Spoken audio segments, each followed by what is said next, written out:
The warning came too late. Annie had already seen it.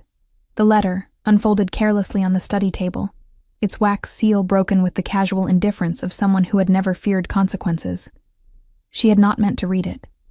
She had been doing what she always did at that hour, dusting the shelves along the far wall of Lord Harwick's private study, moving quietly, invisibly, the way a good maid was supposed to move through rooms that did not belong to her. But the letter had been open, and the words had been large enough to catch even eyes that were not looking. The king returns at dawn. Move before then. The girl must not speak. The girl. Annie set the cloth down. Slowly, carefully, the way you lower something fragile when your hands have begun to tremble.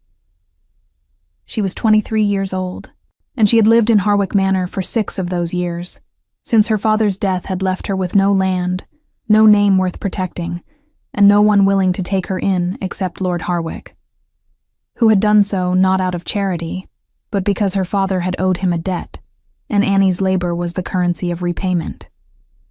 She had known that from the beginning. She had accepted it. She had made herself small and useful and silent, and she had believed, truly believed, that her silence was a kind of safety. She understood now that she had been wrong. Her eyes moved to the bottom of the letter. She recognized the signature. Not a stranger's hand. Not an enemy from outside the walls. Lady Cecile, Lord Harwick's wife. The woman who had given Annie her first winter cloak when she arrived. The woman who called her "dear girl" in front of guests and corrected her posture with a light hand on the shoulder, as if she cared. The woman who had, 3 weeks ago, pressed a small vial of tonic into Annie's hands and told her the color had drained from her cheeks, that she looked exhausted, that she should drink this every morning. It would help her sleep. Annie had drunk it every morning for 3 weeks. She looked at her hands now, the slight tremor she had attributed to cold mornings. The heaviness behind her eyes she had dismissed as fatigue. The occasional blurring at the edges of her vision she had assumed was the strain of reading by candlelight. Not exhaustion. The tonic. Her legs moved before her mind fully caught up. She was out of the study and into the corridor, one hand pressed against the stone wall, breathing through the tightness in her chest. The manor was quiet at this hour, that deep pre-dawn stillness where the candles had burned low, and even the guards had settled into drowsy posts. She could hear wind pressing against the high windows. She could smell the cold seeping under the exterior doors. Somewhere deep in the building, a fire had gone to embers. She needed to think. She needed to be still and think. But her body kept moving, following some animal instinct older than reason. The king returns at dawn. Move before then. The Alpha King. Sebastian Vorn.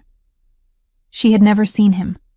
He had been away from the capital territory for 11 months, a campaign to the northern borders, everyone said, though no one said it with much certainty, and servants were not meant to ask. What she knew about him was built from fragments. That he was young for a king, that he was said to be severe, that the packs under his rule feared his judgment more than they feared winter, that when he gave his word, it did not bend. She did not know why his return mattered to Lord Harwick's plans. She did not know what she had seen or heard that made her a threat requiring silencing. But she knew Lady Cecile's handwriting. She knew what 3 weeks of slow poison looked like on a body, and she knew that whatever was being arranged for her would not look like violence from the outside. It would look like illness. A sick girl, a grieving household, a quiet burial. No one would ask questions about a maid. Annie reached her room, a narrow space off the kitchen corridor, just large enough for a cot, a hook for her apron, and a small chest where she kept her father's pocket watch and the 2 dresses that were properly hers. She pulled the chest open and took the watch. She left the dresses. She pulled her heaviest wool cloak from the hook and wrapped it around her shoulders. And then she stood in the center of that small room and understood with sudden and complete clarity that she could not go to another servant for help. She could not go to the steward. She could not go to the guards. Lord Harwick controlled all of them. She had no one. The realization did not destroy her. It had almost destroyed her once before, when her father died, and she had sat in an empty house surrounded by creditors, and she had found, to her own surprise, that grief and fear do not always collapse a person. Sometimes they clarify. She felt that now. A cold, clean sharpening behind her eyes. Like the moment before dawn when the sky turns from black to the darkest possible blue. She had to leave the manor before the household woke. She had to leave before Lord Harwick discovered the letter had been disturbed. She had to leave before the king arrived, because she did not know whose side the king would take, and she was not willing to stake her life on a stranger's justice when she had just learned that the people she had trusted most had been poisoning her for 3 weeks. Annie moved to the narrow window above her cot and looked out. The grounds were dark. The gate that opened onto the eastern road was, she knew, locked at night. But the garden door, the old wooden one behind the root cellar that the groundskeeper used for early deliveries, that one was bolted from the inside. She had unbolted it herself dozens of times to receive herb bundles from the market village. She pulled her cloak tighter. Her hands were still trembling.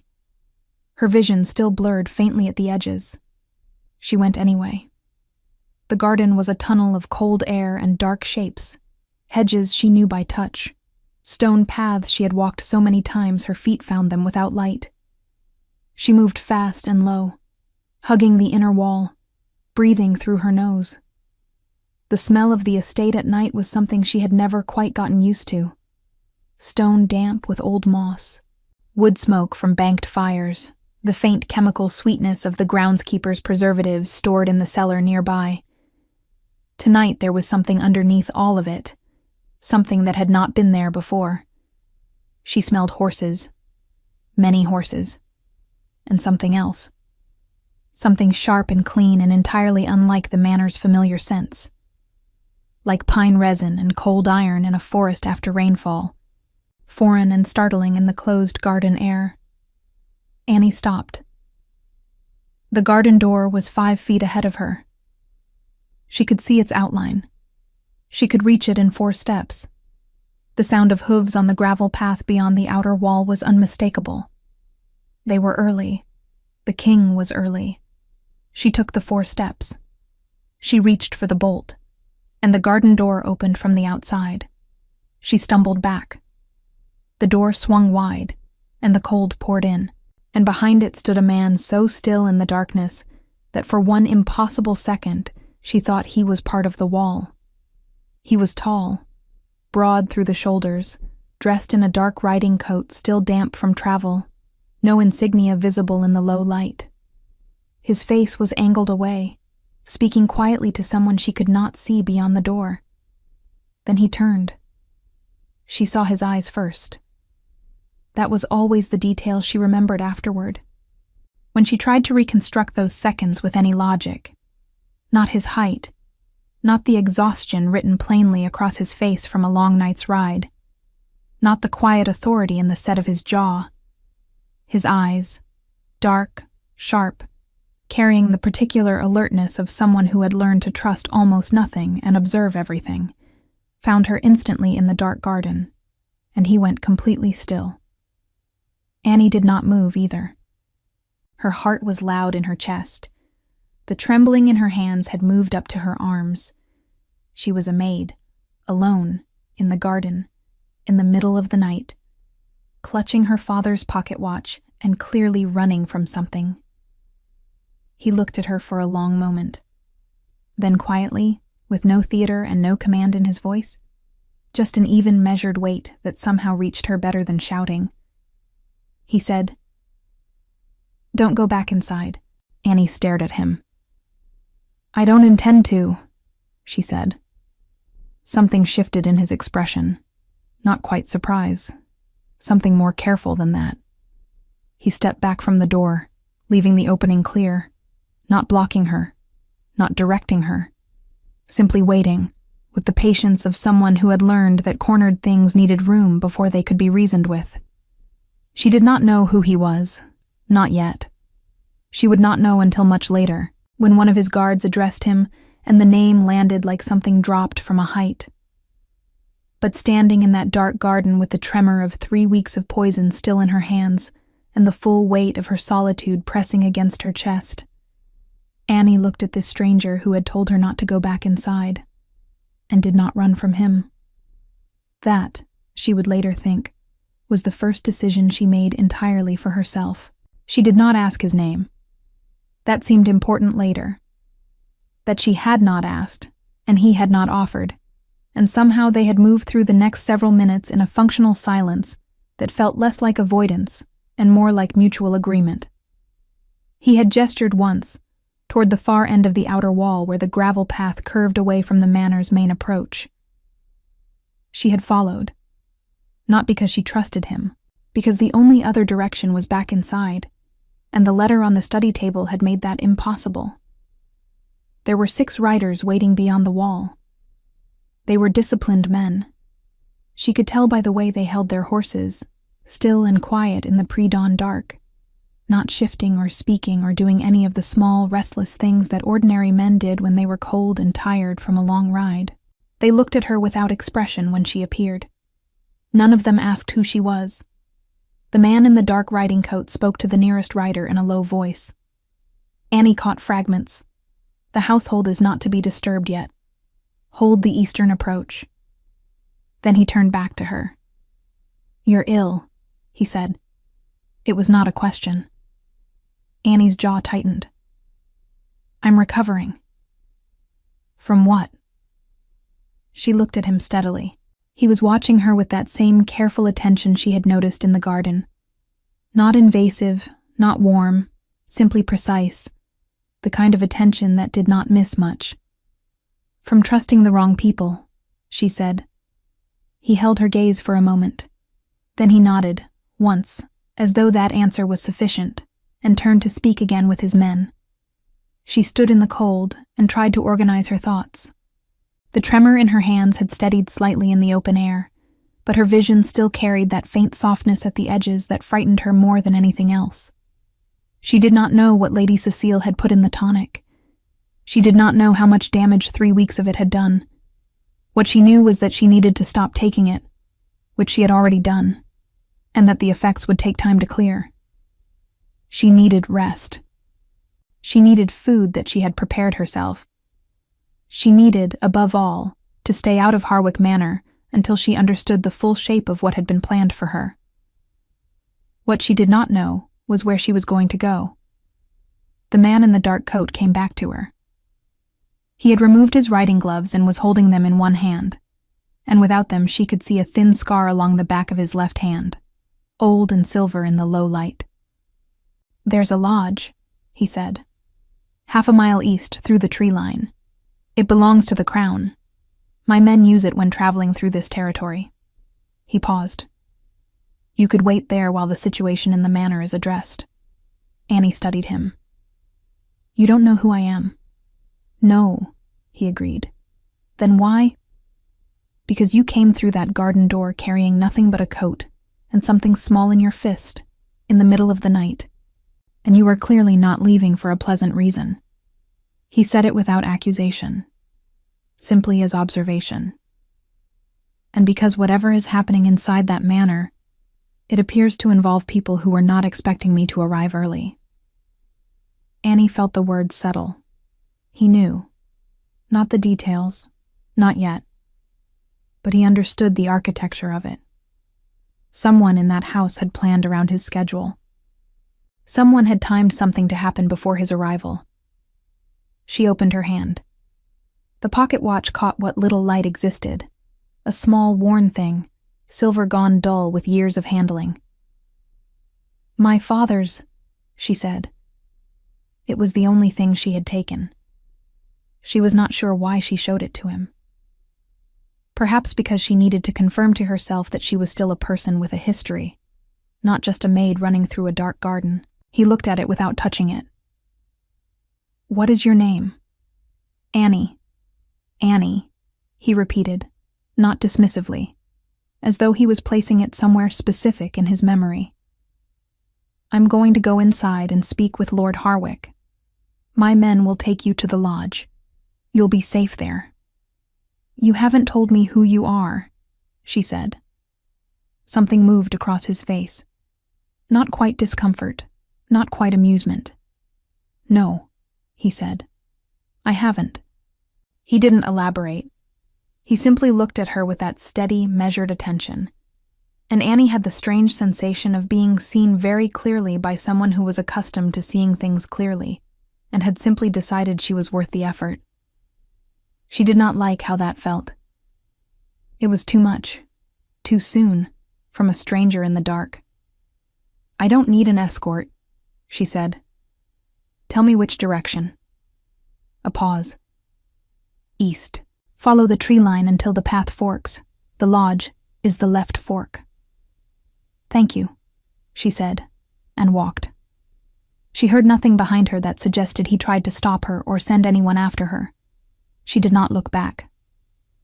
The lodge was exactly where he said it would be. It was a low stone building, solid and plain, smelling of pine smoke and old timber, and the particular dusty warmth of a space that was used regularly, but not lived in. Inside, the hearth held banked coals. There was a rough table, 4 chairs, a shelf with a row of covered clay jars, and in the back room, 2 cots with folded wool blankets. Clean, spare, honest in the way that only practical spaces could be. Annie built the fire up. Her hands had almost stopped shaking. She sat in front of it and allowed herself, for the first time since reading the letter, to be afraid. It moved through her in waves. The fear, the anger, the deep, sick grief of understanding that Lady Cecile had looked at her every morning for 3 weeks and handed her poison with a warm smile. That Lord Harwick had accepted her father's debt and taken 6 years of her labor, and somewhere in those years had decided she was a problem to be solved.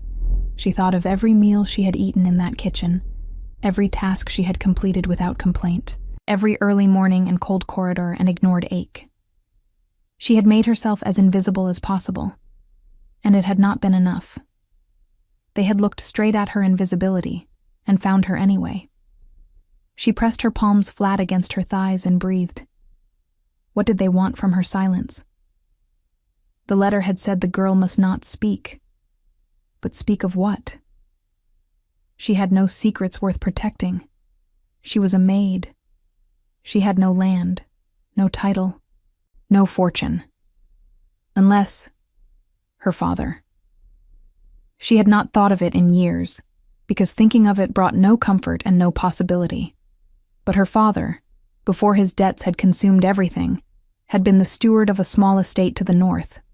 Not a lord, but a man with legal custody of certain records, certain documents, certain boundaries that had been in dispute for decades. He had died before those disputes were resolved, and the records he had kept. Annie sat very still. She did not know where those records were. She had never known. After his death, Lord Harwick had handled everything, and she had been too young and too grief-hollowed to ask the questions she should have asked.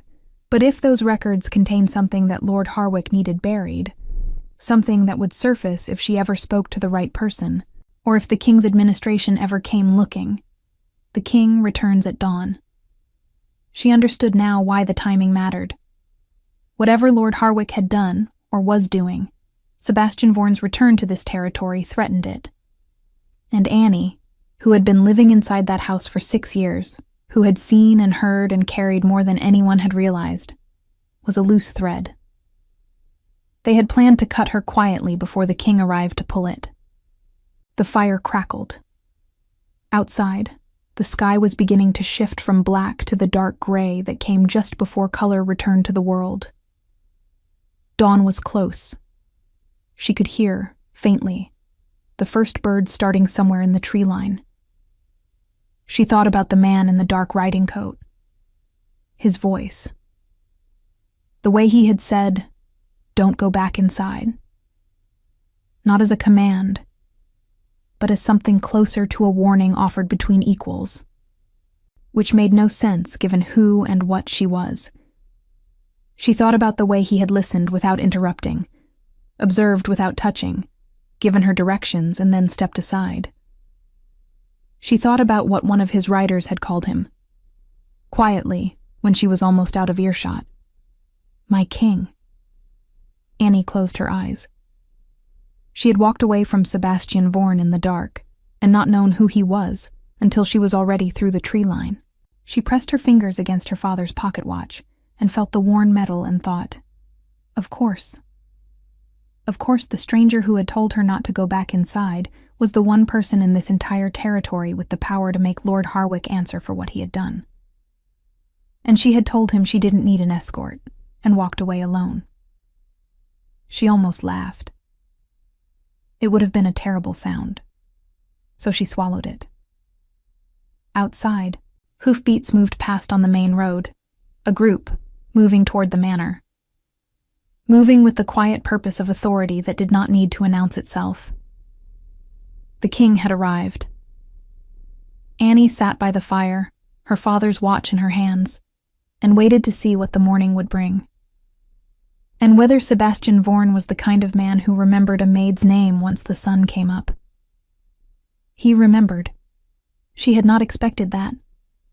She had spent the early morning hours by the fire in the lodge, drifting in and out of a shallow, uneasy sleep, and when the door finally opened, it was not one of his nameless riders, but Sebastian Vorn himself, still in the dark riding coat, carrying a covered tray with the matter-of-fact efficiency of someone who had decided a thing needed doing, and saw no reason to delegate it.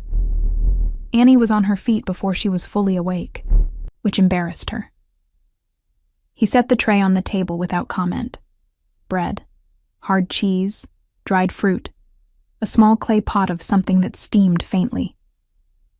He pulled back the cloth cover, and then stepped away from the table entirely, putting distance between himself and the food, which she understood, after a moment, was deliberate. He was showing her he had not touched it beyond carrying it. The cook at the lodge keeps stores here, he said. Everything on that tray came from sealed containers that arrived this morning from the capital supply. Nothing from the manor kitchen. Annie looked at him. You knew I would be afraid of that, she said.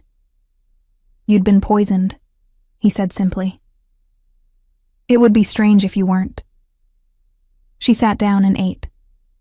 She was hungrier than she had realized, and the food was plain enough that it could not hide anything. And she was tired of being afraid of bread and cheese when the real danger had worn a kind face and called her dear girl.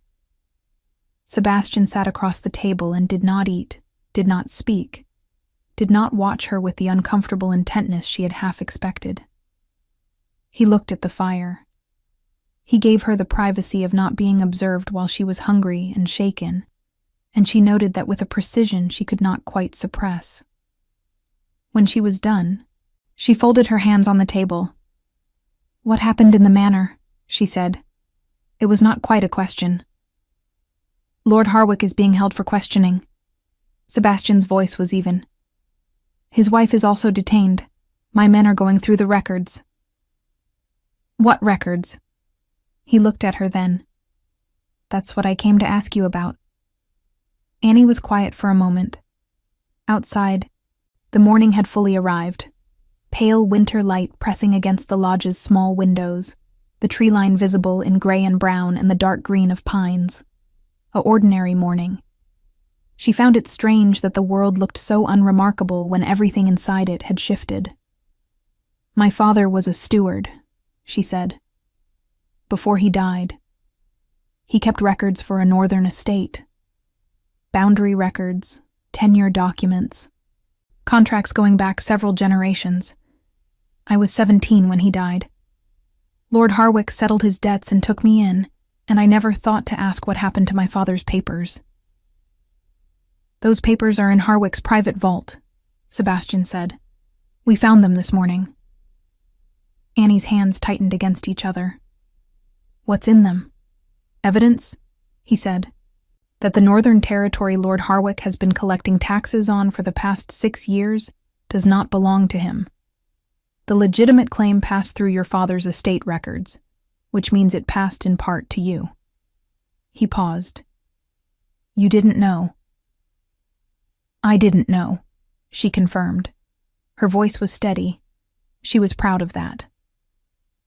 Harwick has been collecting revenue from that territory and reporting it to the Crown as his own holding. The amount over 6 years is significant. Sebastian's jaw was set in a way that told her this particular category of crime, the slow, administrative kind, the kind that hid behind paperwork and poisoned girls who might eventually ask questions, made him coldly furious in a way that loud violence did not. He needed your father's original records destroyed, and he needed you unable to testify about what you might have seen or heard inside that house. Annie thought about 6 years of early mornings, of carrying trays and dusting shelves and moving through rooms she had not been meant to notice, of conversations that had paused when she entered and resumed when she left, of Lady Cecile handing her a tonic with warm eyes and cold intentions. I didn't know what I knew, she said quietly.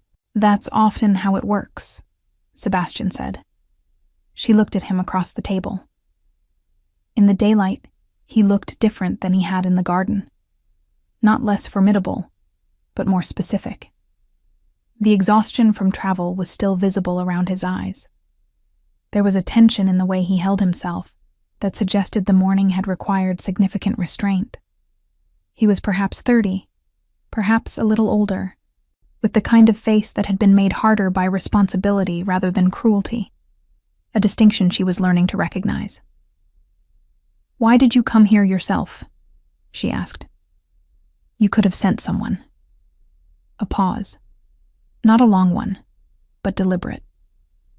Because what happened to you happened inside a house that operates under Crown territory, and I was not here to prevent it, he said. That is a failure of governance that I take seriously. And because... Another pause, shorter. You walked away from me in the dark, without knowing who I was, and answered my questions without performing fear or deference, and I found that I wanted to know whether you were all right. Annie studied him. She was aware of a strong instinct to distrust the warmth underneath those words, to locate the manipulation in them, the way she had been learning to locate hidden things in kind gestures. Lady Cecile had been kind. Lord Harwick had been generous. She had learned what those things could hide. But Sebastian Vorn had told her not to go back inside before he knew who she was. He had given her directions and stepped aside. He had brought her food from sealed containers and explained why.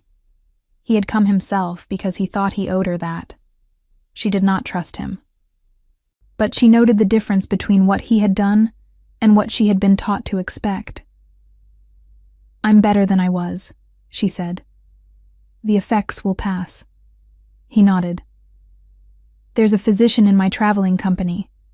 She can tell you what was in the tonic and how long the clearing will take if you're willing. I'm willing, Annie said. She had not expected to say it so quickly.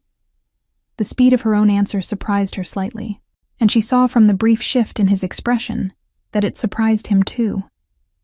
Pleasantly, she thought, though she was not yet sure she trusted her ability to read him. There's something else, Sebastian said. He reached into his coat and placed a folded document on the table between them. He did not push it toward her. He simply set it there, within reach, and waited. Your father's tenure records confirm a legal claim. It's not a large holding. A northern property, modest land, a small residence. But it is yours by right of inheritance, which means Lord Harwick has been occupying it illegally for 6 years. Annie looked at the document. She did not touch it yet. All her life she had understood herself as someone without ground to stand on, not as metaphor, but as literal fact. No land, no name that carried weight, no floor under her feet that could not be pulled away. Lord Harwick had used that against her, had in fact created it deliberately, kept her in debt and service and quiet smallness because a girl with nothing is a girl who cannot afford to speak. She reached out and picked up the document. The paper was thick, official, sealed with the Crown's mark. Her father's name was on it. And below his name, in the careful legal language of inheritance. Her own. Annie Voss, recognized heir to the Voss stewardship and associated property claims of the northern Ashford estate. She had not cried yet. Through the letter, through the garden, through the long cold walk through the tree line and the hours alone by the fire. She had not cried. She had been too busy being afraid, and then too busy thinking. She cried now, briefly, and without any intention to. 2 tears, which she recognized and closed down before they became something larger. She set the document back on the table and pressed the back of her wrist against her eyes and breathed. Sebastian did not look away. He did not pretend not to see, and he did not comment.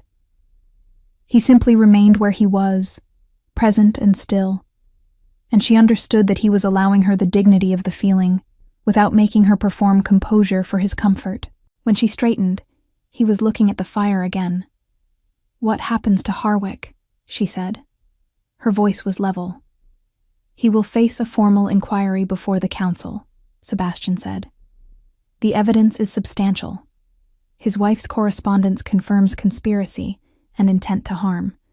The charges will include fraud against the crown, illegal occupation of protected property, and deliberate poisoning of a ward." A pause. He will lose everything. Annie thought about 6 years, about her father's watch, about waking up every morning for 3 weeks and drinking something that was meant to kill her while a woman called her dear girl. "Good," she said. It was a small word for everything she felt, but it was honest, and Sebastian Vorn received it the same way he received everything else she said, without flinching, without softening it, without explaining to her that she should feel something more complicated. "You'll need somewhere to stay," he said, "while the legal proceedings are arranged. The lodge is available as long as necessary. My physician will come this afternoon." He stood. "You are not obligated to remain in this territory, and you are not under any authority of mine. But if you choose to stay, you will be safe." He moved toward the door. "Sebastian," she said. He stopped. "Why did you come back early?" she asked. "The letter, the one I found, it was written around your scheduled return. Someone told them when you were coming, but you arrived hours before." Something moved across his face, not surprise at the question. Something closer to acknowledgement that she had found the right thread and pulled it. "Because someone sent me a warning," he said, anonymously. 3 days ago. He looked at her steadily. "I don't yet know who." He left. The door closed behind him with a quiet, final sound. Annie sat at the table with her father's name in her hands and the fire at her back, and the slow, careful knowledge that something had shifted, not resolved, not healed, but shifted. She was no longer entirely without ground. It was not much, but it was more than she had walked into that garden with. She held on to it. The physician's name was Dora, a small, brisk woman of perhaps 50, with silver-threaded hair pinned severely back and hands that moved with the confident economy of someone who had spent decades making precise decisions quickly. She arrived at the lodge that afternoon carrying a leather satchel worn soft with use, examined Annie without unnecessary conversation, and delivered her conclusions with the directness of someone who respected the intelligence of the person she was speaking to. "Slow-acting sedative compound," she said, packing her instruments back into the satchel. "Plant-based. Common enough in certain circles that know how to use it quietly. At the dose you were receiving, over 3 weeks, it would have looked like a wasting illness. Fatigue progressing to confusion, then to organ failure." She paused. "You stopped taking it in time. The clearing will take perhaps 10 days. You may have headaches. Your vision will normalize within the week." Annie sat on the edge of the cot and absorbed this. "Could you document it?" she asked. "Formally, for the council inquiry." Dora looked at her with something that was not quite a smile, but carried the same quality. Already planned to, she said, and left. Annie spent the remainder of that day doing something she had not done in 6 years. Nothing. She sat by the fire. She slept without counting the hours. She ate from the lodge's plain stores and tasted everything carefully, and felt for the first time in weeks that her body was beginning to remember it was hers. The tremor in her hands faded by evening. The soft blur at the edge of her vision cleared slightly, enough that the tree line outside the window resolved into individual branches instead of a dark smear. On the second day, one of Sebastian's guards brought a message, not from him directly, but a formal update from the inquiry. Lord Harwick had attempted, in his initial questioning, to characterize Annie as a confused and unstable servant whose claims could not be trusted. The council had responded by requesting Dora's medical documentation, which had arrived the same morning. Lord Harwick had then attempted to argue that the northern property records were contested and had not been legally settled at the time of Annie's father's death. The council had responded by sending for the original documents from the vault. Lord Harwick had gone quiet after that. Annie read the message twice, folded it, and set it on the table beside her father's watch. She felt a deep, cold satisfaction. Not the hot, bright thing she might have imagined revenge would feel like, but something steadier. Like watching a structure that had been built on false ground begin, slowly and inevitably, to sink. On the third day, Sebastian came back. He knocked, which she had not expected.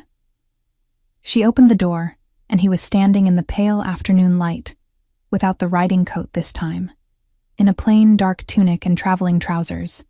And he looked. She noticed this, and was annoyed at herself for noticing, like someone who had not slept well, and was not going to mention it. "May I come in?" he asked. She stepped back from the door. He sat in the chair across from the fire, and she sat in the one she had come to think of as hers, and for a moment neither of them spoke. Outside, wind moved through the pines with a sound like water. The fire was well built and steady. "Lady Cecile has confirmed the full plan," he said. "In exchange for a reduced charge, she provided a written account. It's more extensive than we initially understood." Annie waited. "Your father did not die of natural causes," Sebastian said. He said it without softening and without rushing, in the same level tone he used for everything, and she understood that he had chosen directness, because he believed she could hold it, and because anything less would have been an insult. "The timeline of his illness aligns with a similar compound to what was used on you. It appears Lord Harwick needed the stewardship records before your father could file them formally with the Crown Registry. He moved before the registration was complete, which is why the property claim remained legally unresolved, and why it could still be recovered through the original documents." Annie looked at the fire. She had loved her father. He had been a quiet man, precise and principled, who had taught her to read contracts and keep accurate accounts and never sign anything she hadn't read twice. He had died when she was 17, of what the physician at the time had called a fever of the lungs, and she had grieved him, and then been swept into Harwick's house, and had not had the space or the knowledge to question what she had been told. She sat with this new knowledge and felt it move through her like cold water, terrible and clarifying. "He killed my father," she said. "Yes," Sebastian said. She nodded. "Once." A small contained motion. "Then the charges," she said, "need to include that." "They will," he said. "Lady Cecile's testimony makes it provable." They were quiet again.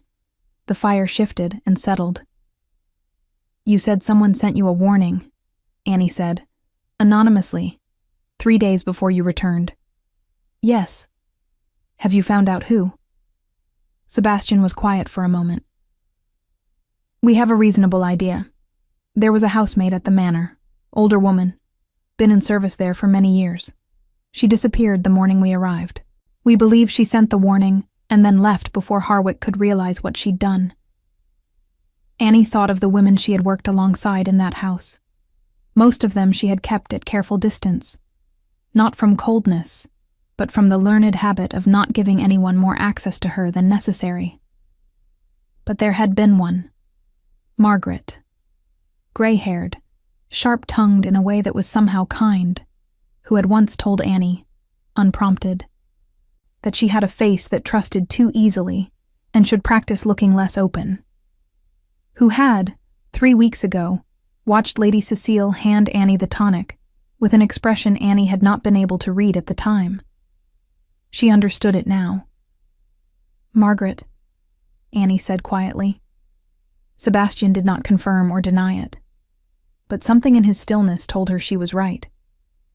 "She saved my life," Annie said. "If you find her, she will be treated as a protected witness," he said. "And whatever she needs afterward is a matter I will personally see to." Annie looked at him. She was doing this more often now, looking at him directly, without the instinct to drop her eyes that 6 years of service had trained into her. He met her gaze without making it into anything more than it was, which she appreciated. "The counsel inquiry," she said. "Will I need to testify?" "Yes, in approximately 2 weeks, when the formal hearing convenes." He paused. "You would testify before the full council. It would be public record. Your name, your account, your father's story." Another pause. "I want you to understand what that means before you agree to it. Once it's public, it cannot be undone." Annie was quiet for a moment. She thought about what it meant to have a name in public record. Not as a servant, not as a debtor's daughter, but as a witness, a claimant, a woman with a legal identity that could not be quietly erased. "I understand," she said. "I want to testify." Sebastian nodded. He looked at the fire. There was something in his expression that she had been trying to name for 3 days, something underneath the authority and the precision, something more personal. She thought she was beginning to understand what it was. "You feel responsible," she said. He looked at her. "For what happened in Harwick's territory," she clarified. "While you were gone. You feel as though it happened because you weren't here." A long pause. "It happened because Harwick chose to do it," he said. "But governance means that what happens in your territory is also yours to answer for. I was absent for 11 months. In that time, a man under my authority murdered a steward, stole crown revenues, and spent 3 weeks slowly poisoning a woman whose only crime was existing in his house." His voice was even, but underneath the evenness was something taut. "So yes, I feel responsible." Annie considered this. "You came back early because of a warning from a housemaid who had no reason to trust that you would listen," she said. "You arrived in the dark and told a stranger in a garden not to go back inside before you knew who she was or what had happened. You brought food from sealed containers and explained why." She paused. "You are not the same kind of man as Lord Harwick. I think you know that. But I think you also know that knowing it isn't the same as it being enough." Sebastian looked at her for a long moment. "No," he said. "It isn't. So fix it," she said. Not harshly. Simply. The way her father had spoken when he believed a thing needed doing, and saw no point in dressing it in ceremony. Something in Sebastian Vaughan's expression shifted then. Something quiet and significant. Like a door opening into a room that had been closed for a long time. He did not smile exactly, but the careful distance he maintained, that precise and measured space he kept between himself and everything he observed, contracted slightly. Just slightly. "I intend to," he said. Outside, the wind had quieted. The pines were still. The afternoon light was going gold at the edges, the particular gold that came just before the cold blue of winter dusk. And Annie sat by the fire in a borrowed lodge with her father's watch on the table beside her, and thought that she had not felt this much like herself, like a self that was fully and completely hers, in 6 years. It was an unfamiliar feeling. She intended to keep it. The council hearing convened on a gray Tuesday morning, 14 days after Annie had walked through a dark garden and stumbled into a king. The chamber was larger than she had imagined. High stone ceilings, tall narrow windows that let in pale winter light, long tables arranged in a formal horseshoe where 12 council members sat in dark robes with the careful expressions of people accustomed to weighing things. There were observers in the galleries above, and the sound of so many people breathing and shifting in a closed space was something she had not prepared for. She had prepared for questions. She had prepared for Lord Harwick's lawyer, a thin, precise man named Corveth, who had a reputation for dismantling testimony from witnesses he considered insignificant. She had prepared for the cold and the formality and the weight of speaking her father's story aloud in public for the first time. She had not prepared for how it would feel to walk into that room and not be invisible. Sebastian was already seated at the head of the chamber when she entered, not at the council tables, but slightly apart. The king's position, present as witness and authority, but outside the formal proceedings. He did not look at her when she entered. She understood that this was deliberate, that any visible connection between them would give Corveth something to use, and she was grateful for the precision of it. She sat where she was directed. She folded her hands on the table in front of her. She breathed. Corveth opened by characterizing her as a grieving and confused young woman who had misread a private letter and constructed an elaborate narrative around a misunderstanding. He did this pleasantly, with the tone of someone explaining something obvious to someone slow, and Annie sat through it with the stillness she had spent 6 years perfecting in rooms where she was not supposed to have feelings. When it was her turn to speak, she spoke clearly. She described the letter, its precise wording, the handwriting she recognized. She described the tonic, the 3 weeks of symptoms, the morning she had understood what was being done to her. She described her father, not as a victim first, but as a man, a steward, a person of precision and principle, who had kept records that were now sitting in this chamber as evidence. She described 6 years inside Harwick's house, and the small accumulation of things she had seen and heard and carried without knowing their weight. Dora's medical documentation was entered. The original property records were entered. Lady Cecile's written testimony was entered. Corveth attempted, twice, to suggest that Annie's account was motivated by a desire for the property claim rather than by truth. Annie looked at him each time with the patient, level attention of someone who had learned to be underestimated and had stopped finding it surprising. "The property claim existed before I knew about it," she said. "My father established it before I was old enough to understand what a stewardship was. I did not invent it to suit my testimony.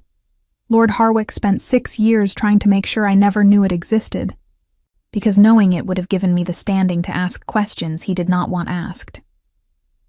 Corveth moved to his next point. The hearing took 4 hours. Lord Harwick did not look at her once. Lady Cecile, seated apart from her husband, looked at her exactly once.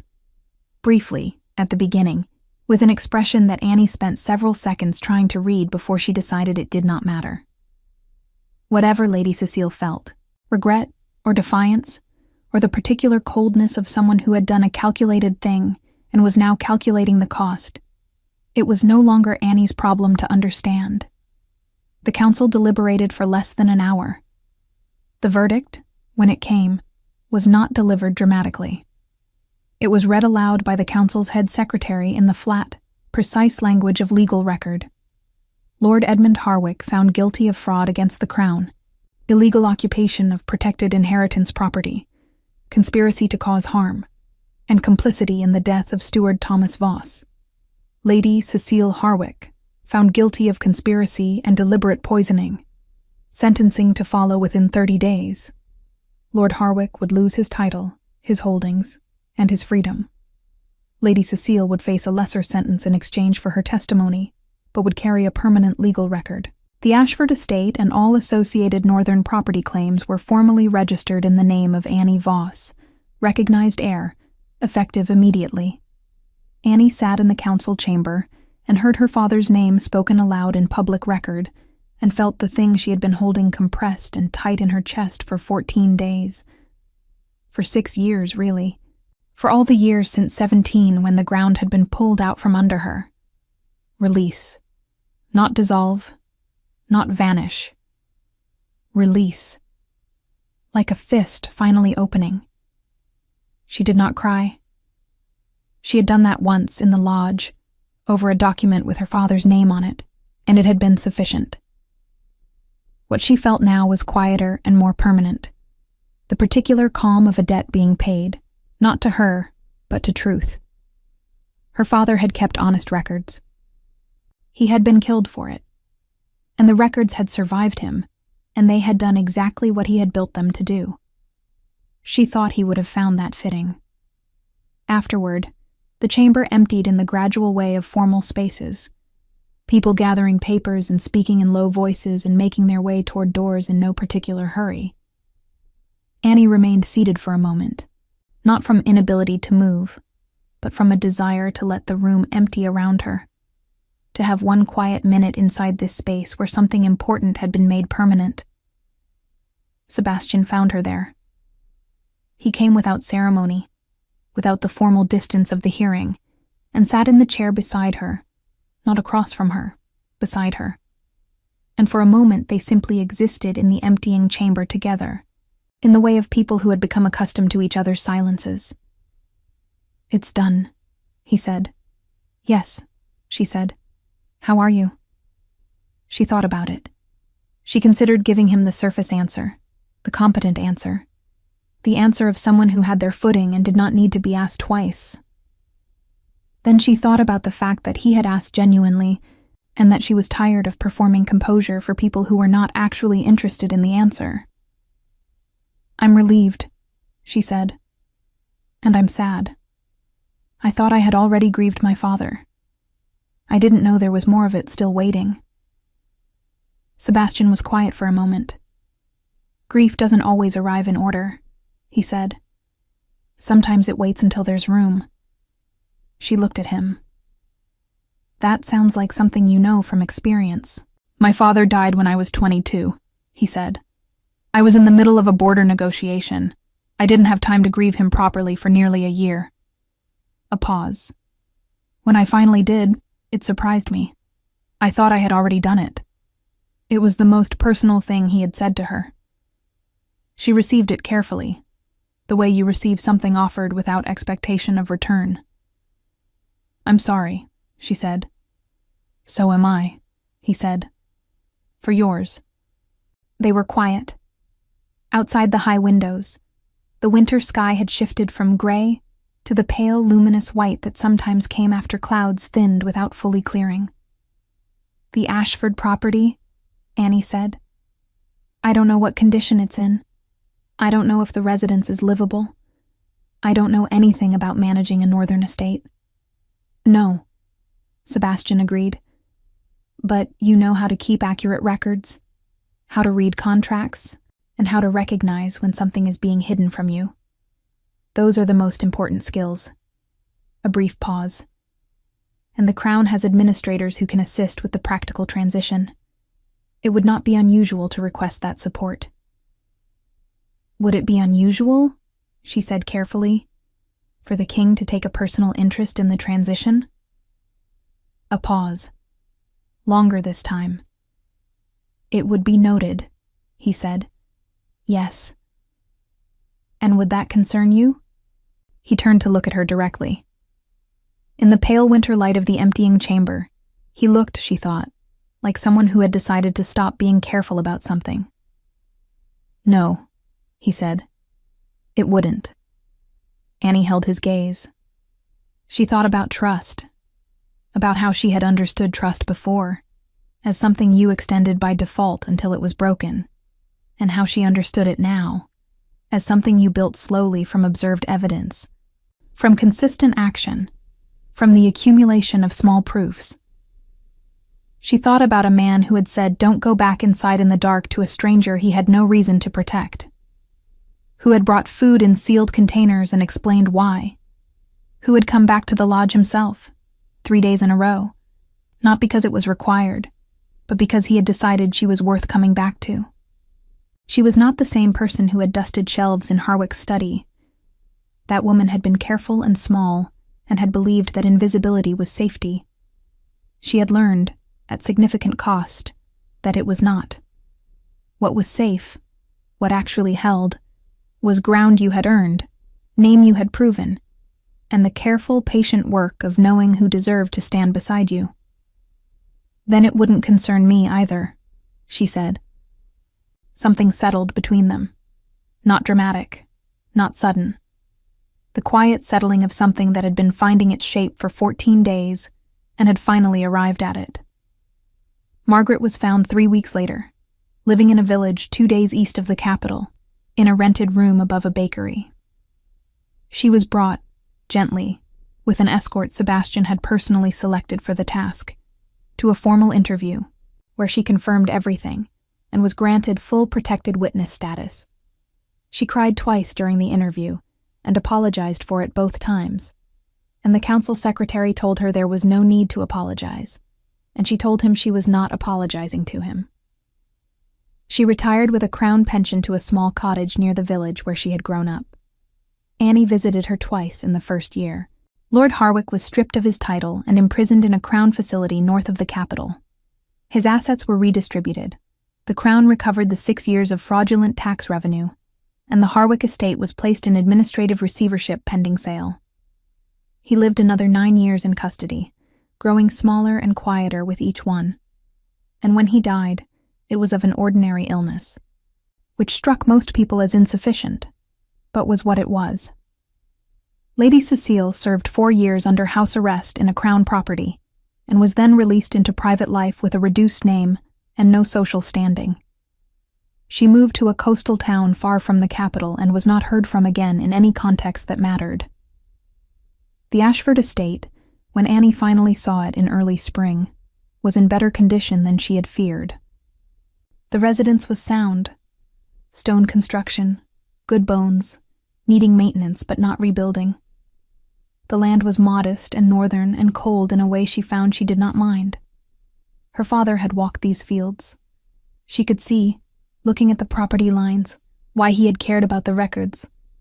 It was the kind of place a principled man would want to protect. She hired 2 administrators, learned the accounts, and wrote everything twice, the way her father had taught her. Sebastian visited in late spring, formally at first, a crown administrative inspection, documented and appropriate, then less formally, then regularly, in the way of someone who had decided where he wanted to spend the time that was his to spend. They did not rush. There was no need to rush. She had learned, at the cost of 6 years and her father's life and 3 weeks of slow poison, that the things worth having were the ones that held up under examination, that did not dissolve when you looked at them clearly, that did not require you to be smaller or quieter or less than you were. Sebastian Voroney looked at her clearly. He had done so from the beginning, in a dark garden, before he knew her name. She looked back. That was enough. That was, she had come to understand, everything. On the morning of the first anniversary of the night she had walked through the garden gate, Annie stood at the window of the Ashford residence and watched the sun come up over northern fields that were legally, permanently, irrevocably hers, and thought about her father, and thought about the pocket watch on the table behind her, and felt, not happiness exactly, not the uncomplicated bright thing that words sometimes implied, but something deeper and more durable. She felt like someone who had come home, not to a place, to herself. Behind her, on the road that curved up to the estate, she heard the sound of a horse arriving. One horse, no formal escort, the easy, unhurried pace of someone who knew they were expected. She did not turn from the window yet. She let the sun finish rising first. Then she went to open the door.